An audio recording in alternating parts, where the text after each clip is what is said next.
The hall of crystal and light was silent as the human walked forward. He was alone.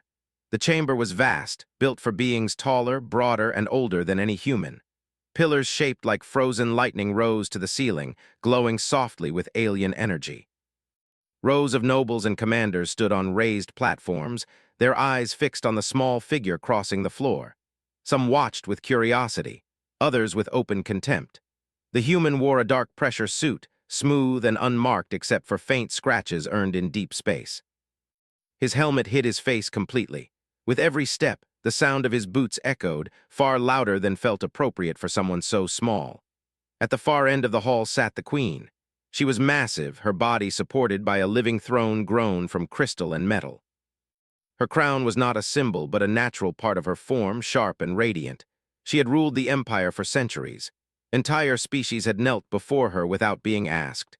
This human had not knelt. That alone had already unsettled the court. The queen studied him in silence. She had expected shaking hands, a lowered head, perhaps even begging. Instead, the human stood straight when he reached the marked point on the floor. His posture was calm, almost relaxed, as if he were standing in an ordinary room instead of the heart of the most powerful empire in the galaxy. Her eyes narrowed slightly.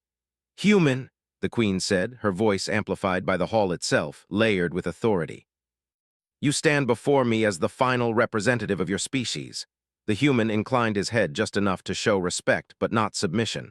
"I stand as an envoy," he replied evenly, "not as a final anything." A ripple of quiet reaction moved through the court. No one spoke like that here. The queen felt something tighten inside her, annoyance perhaps, or interest. "You will remove your helmet," she said. The words were not a request.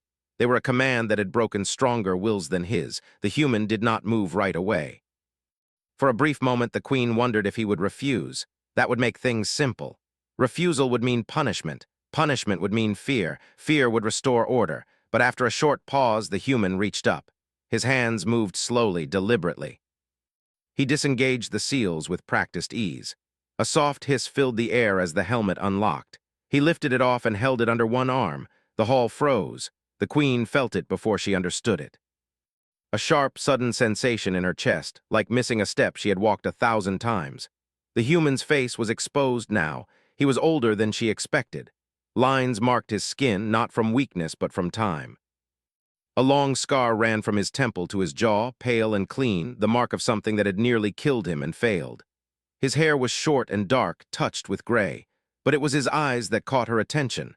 They were steady, not defiant, not afraid.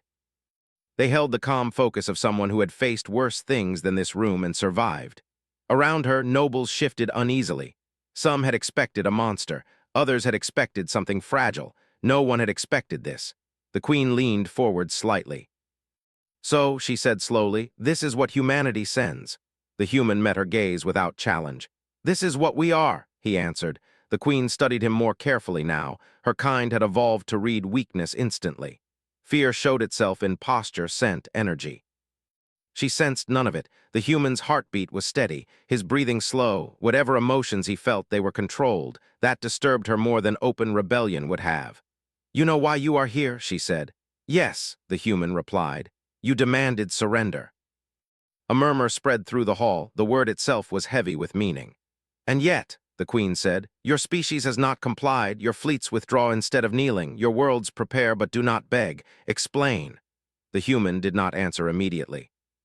He glanced briefly around the hall at the many beings watching him as if he were a curiosity or a threat or a mistake. Then he looked back at the queen.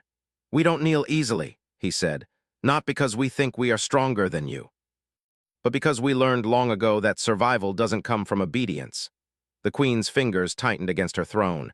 "Every species believes that," she said, "until they are corrected." "Maybe," the human replied, "but most species didn't come from where we did." The queen gestured for him to continue. "Our world tried to kill us from the start," he said. "Whether disease, predators, even our own mistakes, there was no ruler to protect us, no higher power to guide us. We learned to adapt or we died.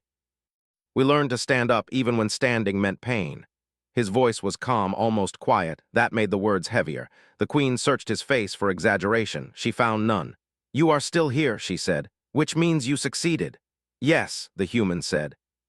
But success didn't make us gentle. A strange silence settled over the hall. The queen leaned back, her mind moving faster now. She had ruled by understanding patterns. Species rose, resisted, fell. Humans did not fit the pattern cleanly. "You stand before me unarmed," she said. "On my world, in my hall, that is either bravery or foolishness." The human allowed himself a faint, humorless smile. "On our world," he said, "there's not much difference between the two." That did it. The queen felt her heart skip again, sharper this time, not fear. Something worse, recognition. She had seen that look before, long ago, when her own people had been young and unbowed. She rose from her throne. The movement sent a shock through the hall. Courtiers lowered themselves instantly, but the human remained standing. He did not flinch, though the queen now towered over him completely. "You should be afraid," she said softly. "I am," the human replied. "But fear doesn't decide our actions, it just reminds us what matters." The queen looked down at him, truly looked, and realized something dangerous. This human did not believe he would win today. He believed he would endure. That was far more troubling. She turned away slightly, addressing the court as much as him. "Return your helmet," she ordered. The human did so without hesitation, sealing it back into place. The barrier hid his face again, but the impression remained. "Escort him out," the queen said. Guards moved forward, careful, alert. The human allowed himself to be guided, offering no resistance. As he was led away, the queen felt the weight of something settling over her thoughts. This meeting had not gone as planned, not because the human had threatened her, but because, for the first time in centuries, she wondered whether conquest was still the strongest path. As the doors closed behind the human envoy, the queen remained standing, staring at the space he had occupied. Her heart was still unsteady. And she knew, with a certainty that unsettled her deeply, that this was only the beginning. The human envoy did not look back as the doors of the great hall closed behind him. The guards escorted him through long corridors filled with soft light and silent watchers. The walls shimmered with symbols of conquest and unity, carved over centuries. Species after species were etched into the surface, each one marked as absorbed, guided, or corrected. The human walked past them without slowing, his step steady, his helmet sealed once more. The guards noticed. Most envoys left this place broken in spirit. Some trembled, some cried, some shouted in anger until they were dragged away. This one did none of that. He moved as if he were simply passing through a station on a long journey. When they reached the transport chamber, the guards stopped. One of them, taller than the others, studied the human for a moment longer than necessary. "You are fortunate," the guard said. "The queen did not order your detention." The human turned his helmet slightly toward the guard. "She didn't need to," he replied. "Not today." The guard did not understand, but he felt uneasy all the same. The transport doors closed and the human envoy was taken away. Far above the city, in a quiet chamber grown from living crystal, the queen remained alone. She had dismissed her court. That alone was unusual. She stood near a wide viewing window that overlooked the capital world. Towers and ships moved in perfect order below. Traffic flowed without conflict. Energy lines pulsed like veins through a living body. It was the image of control, refined and absolute. Normally it comforted her. Now it did not. Her thoughts kept returning to the human's face, to the calm in his eyes, to the way he spoke of fear as something acknowledged, not obeyed. That was dangerous. She summoned her advisors. They arrived quickly, silent, and efficient. Military strategists, intelligence observers, historians, beings who had served her for centuries. "You witnessed the exchange," the queen said. "Speak." One strategist stepped forward. The human showed disrespect. He did not kneel, he spoke as an equal. "Yes," the queen said, "and yet." "And yet," the strategist continued carefully, "he did not threaten, he did not provoke." His words were measured. Another advisor added, "Our scans confirm he carried no weapons, no hidden devices. He came prepared to be vulnerable." A third spoke, uneasy. "That may itself be a tactic." The queen turned toward them. "Everything is a tactic. The question is what it serves." She gestured and the chamber darkened. A projection appeared in the air, a map of nearby space. Human-controlled systems glowed faintly at the edge of Imperial territory. "They are withdrawing," she said, "but not retreating." The intelligence observer nodded. "Yes, Your Majesty, human fleets have pulled back from border systems, but instead of fortifying their core, they are dispersing." "Dispersing where?" the queen asked. The observer hesitated. "To systems we control lightly." or to systems abandoned by former subjects. The room grew quiet. They are not massing for war, the strategist said slowly. They are spreading influence. Influence without conquest, the Queen said. Yes, the advisor replied. They offer trade, shared technology. Mutual defense, no forced allegiance. The Queen's fingers curled slightly. That is not how empires survive, one advisor said firmly. No, the Queen agreed, but it is how movements begin.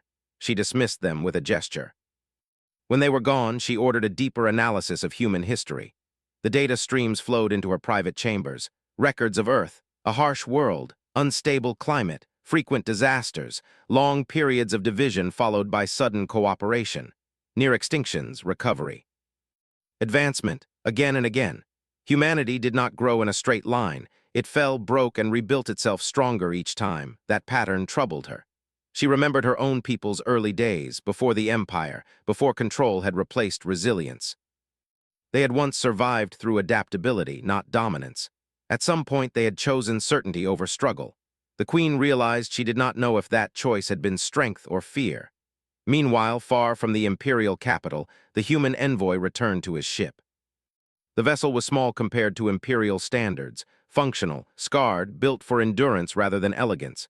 Inside, the human removed his helmet and sat heavily in the command chair. The ship's AI spoke softly. Mission status? Unresolved, he said. Risk assessment.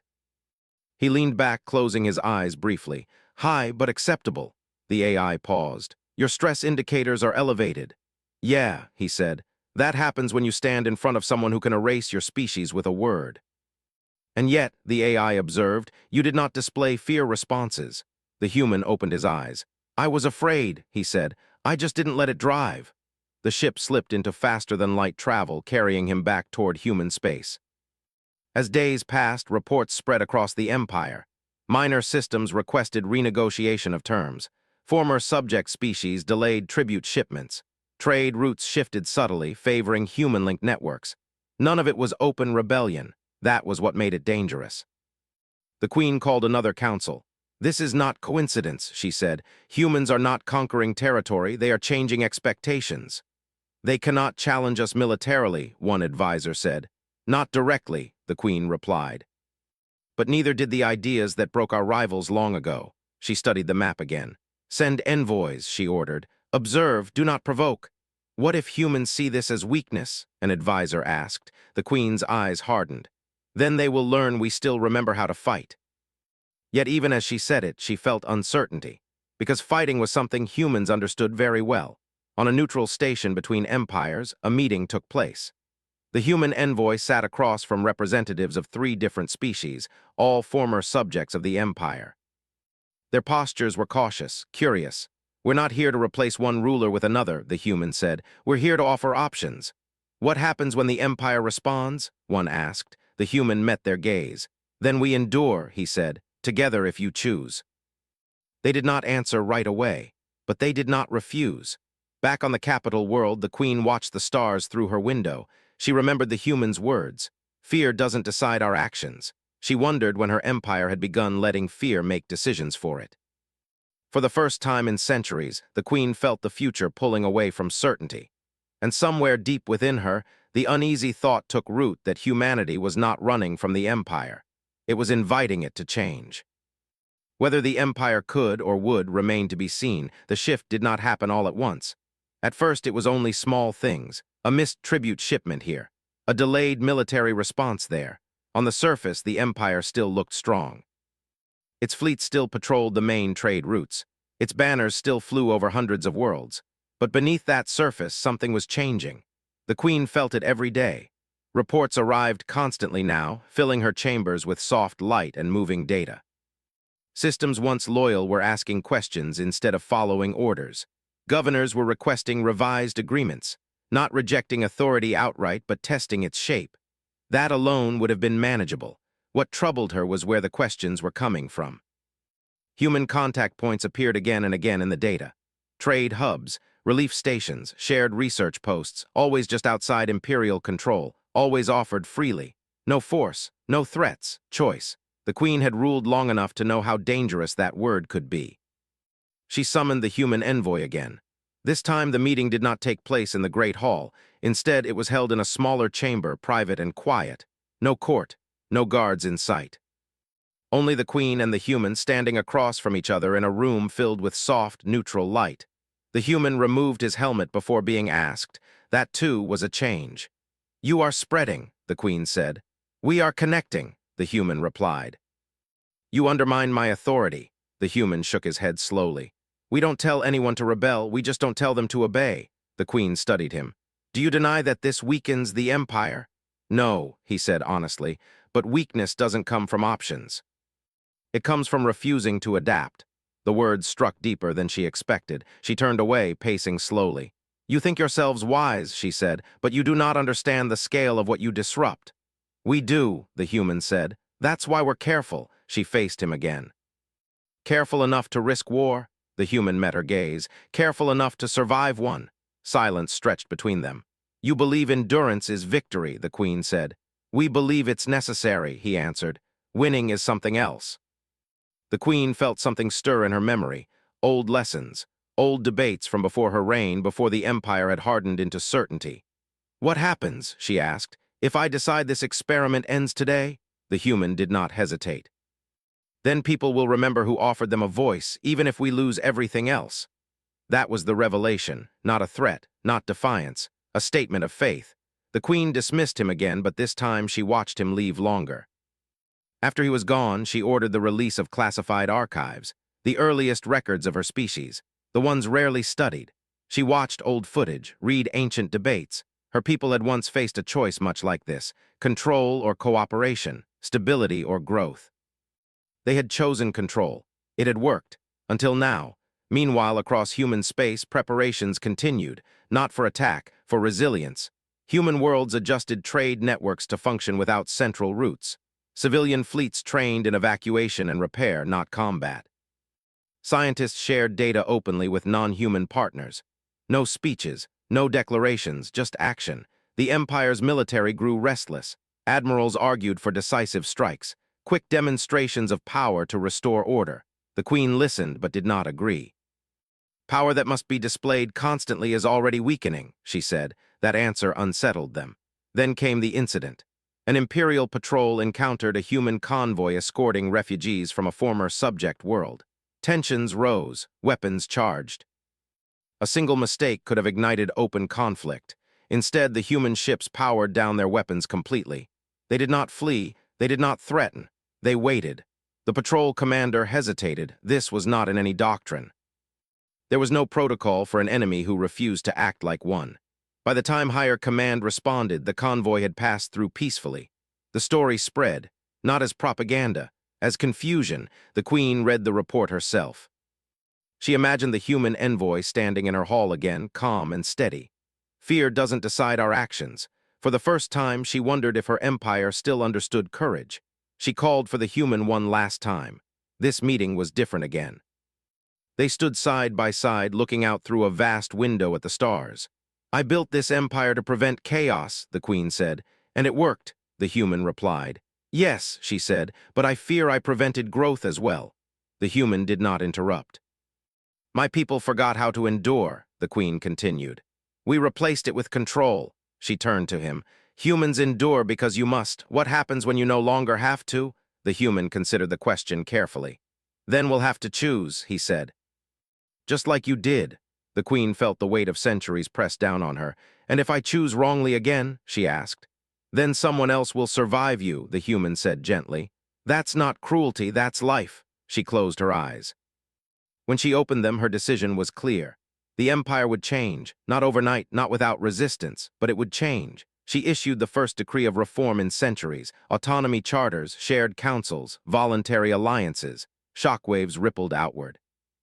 Some worlds celebrated, some resisted, some prepared for conflict, but the future was no longer fixed. As the human envoy prepared to leave, the Queen stopped him.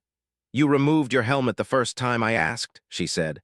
"Why?" He thought for a moment. "Because I wanted you to see us," he said. "Not symbols, not threats, just people who survived." She nodded slowly. "And what you saw," he added, "was what we've always been." As his ship departed, the Queen remained at the window. Her heart was steady now. For the first time since taking the throne, she did not know exactly what would happen next. And for the first time, she believed that uncertainty might be the Empire's greatest chance to endure. The changes did not come gently. Across the Empire, reactions split like cracks in crystal. Some worlds welcomed the Queen's new decrees. Councils formed. Local leaders spoke freely for the first time in generations. Trade grew faster where trust replaced fear. Other worlds resisted. Not with open war, but with refusal. Governors delayed reforms. Admirals questioned orders. Old power did not vanish just because the future had arrived. The Queen knew this would happen. She stood once more at the great window, watching ships move through the stars. The Empire still stood, but it was no longer frozen in place. It was moving slowly, painfully forward.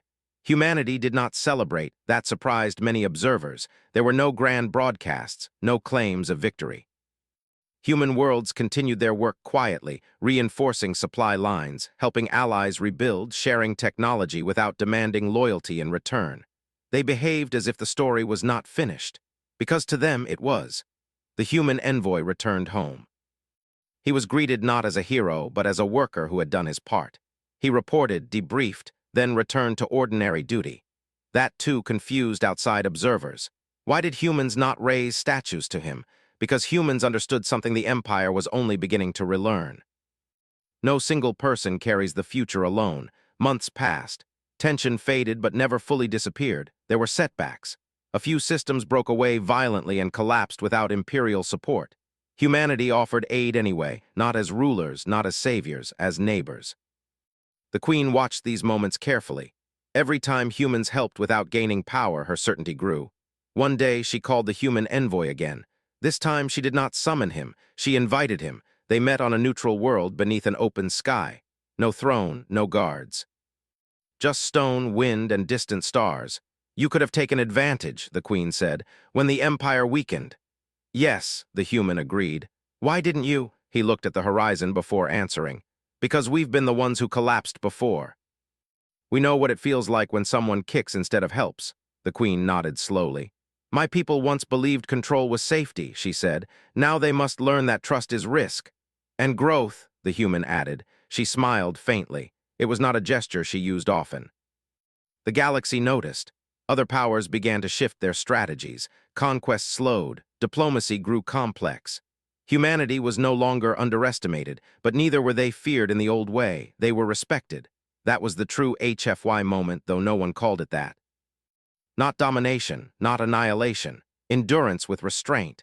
Years later, historians would debate the moment the age of empires truly ended. Some would point to the Queen's decree, others to the spread of human alliances, but those who had been there knew the truth. It began the moment a human removed his helmet, stood unafraid, and chose to be seen. The Queen lived to see her empire transform.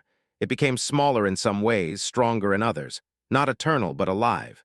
Humanity continued on, still imperfect, still stubborn, still surviving. The stars did not belong to them, but neither did they belong to anyone else anymore. And that, for the galaxy, changed everything.